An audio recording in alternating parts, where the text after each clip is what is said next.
Braulio a corrompu le commissaire Hernandez avec beaucoup d'argent dans une mallette. Braulio veut que Hernandez empêche la police d'intervenir dans l'immeuble, pendant son opération contre les habitants de la propriété. Et Hernandez accepte cela sans hésiter. La Donia l'a fait engager des brigands, pour expulser les locataires de force de l'immeuble. Pendant ce temps, Monica et Lydia sont à table. Monica apprécie le repas fait par Lydia et lui dit qu'elle cuisine parfaitement bien. Et Lydia très émue lui répond qu'elle ouvrira bientôt son propre restaurant. Monica dit ensuite qu'elle l'aidera pour la décoration, et dit qu'elle va ainsi y jouer de la musique pour se faire un peu d'argent.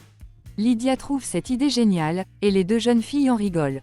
Lazzaro quant à lui, pense toujours que c'est une mauvaise idée d'être revenu avec sa fille à Mexico car selon lui, il importune Lydia, et il veut repartir avec sa fille. Monica lui rappelle qu'ils n'ont nulle part où aller, et Lydia renchérit en demandant à Lazzaro s'il a une famille à qui demander de l'aide. Ce dernier répond qu'il n'a que sa fille. Pendant ce temps, Braulio appelle les brigands et les ordonne de commencer l'opération. La Donia est venue en personne pour vivre en direct ce qui va se passer. Braulio est surpris de la voir, pourtant elle n'a pas l'habitude d'assister à ce genre d'opération. C'est une affaire qui est devenue très personnelle pour la Donia, et elle compte y mettre fin le plus radicalement possible sans perdre son argent, ni son pouvoir, et elle veut en faire un exemple pour quiconque osera la défier. Les brigands pénètrent dans l'immeuble. Tout d'abord, l'un d'eux s'en prend à Monica dehors, qui était sortie pour jeter ses sacs poubelles. Elle se met à crier très fort. Saúl et sa copine Ximena entendent les cris depuis leur chambre, ils se dépêchent pour aller voir de quoi il s'agit. Les brigands entrent chez Magda et s'en prennent à elle, ensuite deux autres entrent chez Lydia et s'en prennent à elle et à Lazzaro. Ils essaient de se défendre comme ils peuvent contre ses assaillants. Monica se bat dehors contre son agresseur, Saúl vient à son secours et réussit à assommer l'agresseur d'un coup de tête. La Donia observe tout cela de loin avec ses jumelles et se demande qui est Monica, cette gamine que Saúl vient de secourir. Soudain, d'autres brigands surgissent et s'attaquent à Saúl. Il est brutalement rué de coups violents. Tous les habitants de l'immeuble sont amenés de force dehors par les hommes de main de la Donia. Sauf Asusana et Ximena sont restés bien cachés à l'intérieur. Asusana est très inquiète et veut sortir pour défendre les autres, mais Ximena la demande de rester à l'intérieur et d'attendre car, si elle la laisse sortir et que quelque chose de mal l'arrive, Saúl ne lui pardonnera jamais. Asusana décide alors d'appeler la police. L'officier répond et lui demande la raison de son appel. Elle dit qu'elle entend des cris partout et qu'ils sont agressés. L'officier lui prend son adresse et au moment de les envoyer de l'aide, le commissaire corrompu intervient et lui donne l'ordre de ne pas intervenir dans ce quartier jusqu'à nouvel ordre. Saúl entend un brigand dire au téléphone qu'il attend de nouvelles instructions. Et il demande à savoir qui les envoie. La Donia dit à Braulio de passer à la prochaine étape de l'opération, et Braulio ordonne à ses hommes de passer à la suite. Soudain, les brigands commencent à jeter dehors tous les objets, meubles et vêtements des habitants dehors afin de les expulser. La Donia entend la voix de Saúl au téléphone. Ce dernier dit être sûr et certain que c'est la Donia qui est derrière cette opération barbare. Un habitant passant dehors, voit cette scène de violence et décide d'aller appeler de l'aide. Lazzaro est jeté dans les escaliers et il s'évanouit. Lydia vient à son secours et tente désespérément de le réanimer. Braulio donne l'ordre de tuer Saúl, mais la Donia réfute cela car, s'il y a un cadavre la police sera obligée de faire une enquête et elle pourrait avoir de problèmes avec la justice. En fin de l'aide, les voisins sont venus massivement pour les soutenir et ont encerclé les assaillants. Saúl demande à tout le monde de sortir son téléphone et de filmer la scène, afin d'obtenir des preuves de leur agression. Saúl conseille aux agresseurs de ne tirer sur personne et de s'en aller car, ils sont beaucoup plus nombreux qu'eux et en plus ils sont en train de tout filmer, et que cela n'est pas bon pour eux, ni pour les constructions Sandoval. Les assaillants prennent peur et finissent par s'enfuir tous. La Donia elle aussi prend la fuite. Lazzaro est ensuite secouru par les habitants et est allongé sur le canapé. Saúl propose de l'amener à l'hôpital, mais Lazzaro refuse catégoriquement et dit qu'il va bien. Monica sa fille est vraiment très inquiète pour lui. Saúl pose ensuite des glaçons sur sa tête pour soigner ses bleus, et il apprécie la force et le courage avec laquelle Monica s'est battue pour se défendre. Il demande ensuite de savoir comment s'appelle la jeune fille qui l'a secourue. Monica lui dit son nom, et lui remercie infiniment de l'avoir sauvée et lui dit que si elle est encore en vie, c'est grâce à lui. Ximena voyant que son copain Saúl est sous le charme de Monica, est prise de jalousie, et elle appelle Saúl pour qu'il parte secourir les autres et voir l'étendue des dégâts. Saúl et sa mère font le point avec les habitants. Saúl leur dit que c'est la stratégie de la Donia pour les intimider afin de les expulser de force. Mais, il les encourage de tenir bon et de se battre pour préserver leur habitat. Ils se mettent ensuite tous ensemble pour remettre l'ordre dans l'immeuble, et réparent ensemble les dégâts. Monica s'y met elle aussi. Elle porte un matelas avec Saoul, et monte les escaliers pour l'amener dans la chambre. C'est beau de les voir aussi solidaires. Ils travaillent ensemble pour réparer les dégâts causés par les hommes envoyés par l'Adonia. Le lendemain matin, Saoul revisionne sur son ordinateur la vidéo de l'agression filmée par les locataires. Il essaie de trouver tout indice permettant d'identifier les assaillants, afin de diffuser cela sur les réseaux sociaux, pour que tout le monde soit au courant de cette injustice. Ximena trouve que Raimé devrait céder son immeuble car leur vie valent mieux que cette résidence. Asusana dit qu'elle le veut elle aussi mais que c'est difficile de convaincre son mari qui est très têtu.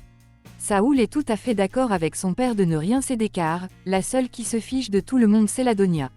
Et l'Adonia de son côté est au téléphone avec Raphaël qui s'inquiète à cause des vidéos de l'agression publiées sur les réseaux sociaux. Il dit que les gens pourraient facilement l'accuser l'Adonia d'être à l'origine de cela. L'Adonia s'en fout de cela. Elle dit à Raphaël qu'elle trouvera un coupable de cela. Et elle dit à Raphaël qu'elle a la personne idéale qu'il pourra faire passer dans les médias comme étant le commanditaire de cette opération. Et Raphaël est tout simplement impressionné. De son côté, Guillermo rencontre la tante de l'Adonia au marché. Elle n'est pas fière de lui car il l'a abandonnée toute seule hier soir. Guillermo lui dit qu'il était passé chez elle pour s'excuser sans la trouver. Elle remarque ensuite que Guillermo est un peu bizarre et lui demande ce qui ne va pas. Guillermo est un peu contrarié, et ne sait pas s'il doit lui dire cela. Elle dit à Guillermo de ne rien lui cacher, car elle finira d'une manière ou d'une autre par le savoir, parce qu'elle a le don de lire l'avenir dans les cartes. Guillermo lui dit ensuite que Lázaro Hernández est revenu à Mexico avec sa fille Monica. Il dit ensuite qu'il avait peur de le lui dire parce que l'Adonia est sa nièce. Il la demande ensuite de faire attention à l'Adonia. Elle lui répond que si Altagracia a de l'argent c'est grâce à elle, elle l'a aidé et tout appris comment faire pour conquérir Lázaro. Mais malgré tout cela, l'Adonia l'a trahi et délaissé dans l'indigence. Elle s'énerve et préfère s'en aller. Pendant ce temps, l'Adonia se cache derrière le mur pour écouter la conversation entre son mari Felipe et sa sœur Regina. Felipe est chamboulé et se plaint du fait que Altagracia l'ait suggéré de trouver une maîtresse. Regina lui répond que Altagracia faisait sûrement une blague, mais Felipe lui dit qu'elle a vraiment exagéré. Il dit ensuite que Altagracia a de sérieux problèmes avec les devoirs conjugaux car elle n'accepte même pas ses caresses. Felipe demande l'aide de Regina afin de régler ce problème. Il veut savoir si quelque chose est arrivé à Altagracia dans le passé provoquant ce traumatisme. Et Regina se souvient à cet instant de cette nuit où son père, sa mère et César ont été brutalement tués par ces agresseurs masqués. Et elle s'était cachée et regardait en pleurant comment Altagracia se faisait violer. Je trouve cette scène horrible et très troublante. On comprend ainsi d'où vient cette haine viscérale des hommes que ressent l'Adonia. Felipe la supplie de lui parler du passé de Altagracia. Regina préfère mentir en disant que Altagracia est sous pression à cause de l'entreprise, et que si Felipe lui donne un peu de temps, ça finira par s'arranger. Felipe ne croit pas un mot de ce que Regina lui dit, et il la laisse et s'en va au travail. L'Adonia vient ensuite voir sa sœur et la félicite de n'avoir rien raconté de son passé à Felipe. Regina s'inquiète et lui demande de tout dire à Felipe car il pourrait l'aider à surmonter cela. Elle demande ensuite à Altagracia de ne pas ruiner Felipe comme elle avait fait à Lázaro car Felipe est un homme bon et il ne mérite pas cela. Lydia de son côté, ne comprend pas pourquoi Lázaro s'est défendu avec autant de détermination contre ces hommes masqués. Lázaro répond qu'il ne faisait que se défendre comme tout le monde le faisait ce soir-là. Lydia lui dit qu'il avait réagi comme si la menace était contre lui et Monica, et qu'elle l'a même entendu dire qu'ils viennent s'en prendre à Monica.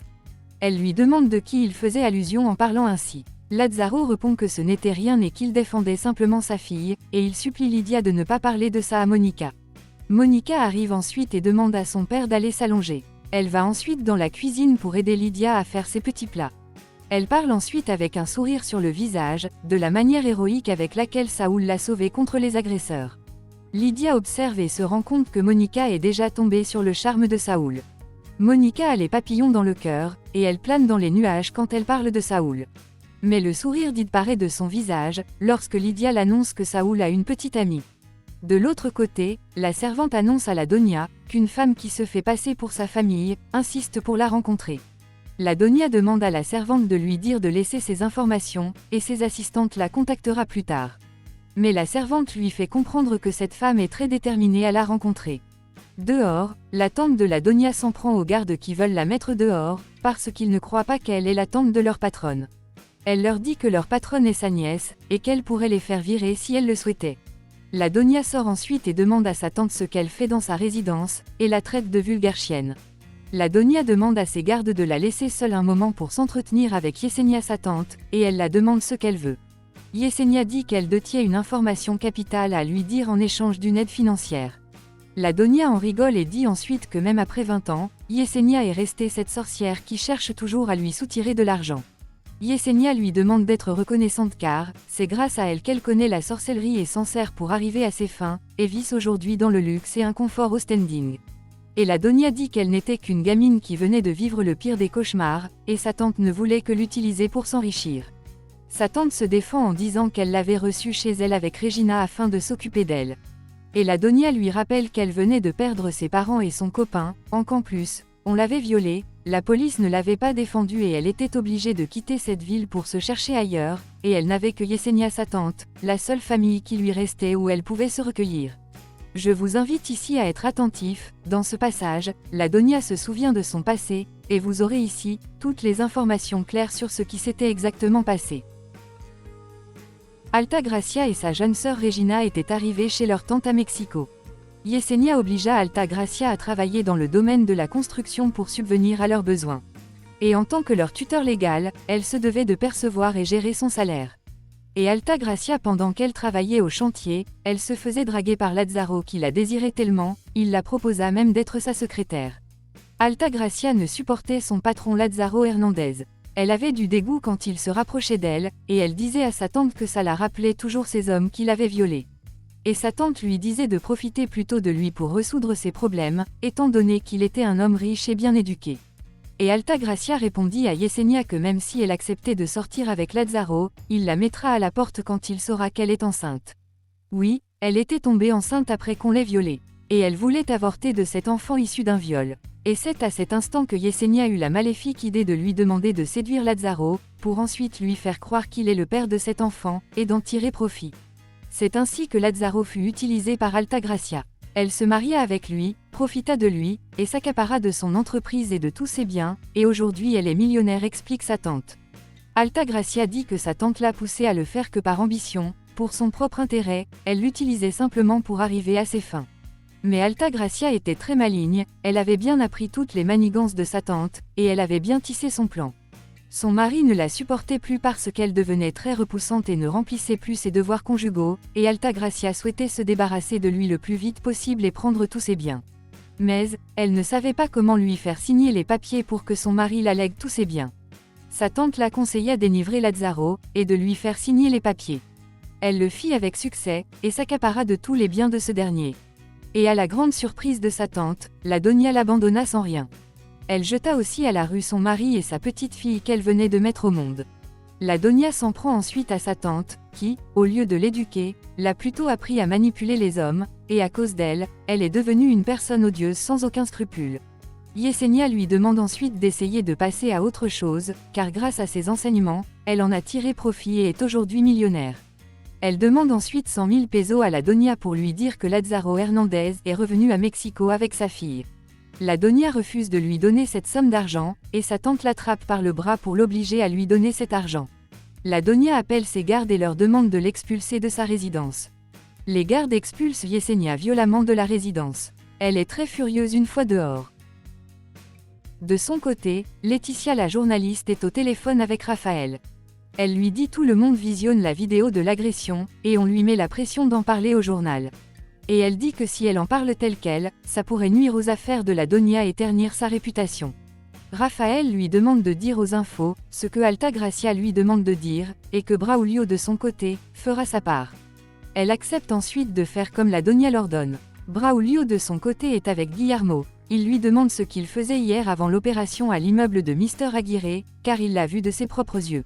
Guillermo est pris de peur, il reste muet et ne sait quoi répondre. Braulio lui tend une enveloppe contenant assez d'argent pour quitter le pays. Mais pour cela, il devra accepter le marché que la Donia lui propose pour réparer son erreur. Braulio l'ordonne de se faire passer pour le commanditaire de l'agression à l'immeuble. Mais Guillermo refuse de faire cela.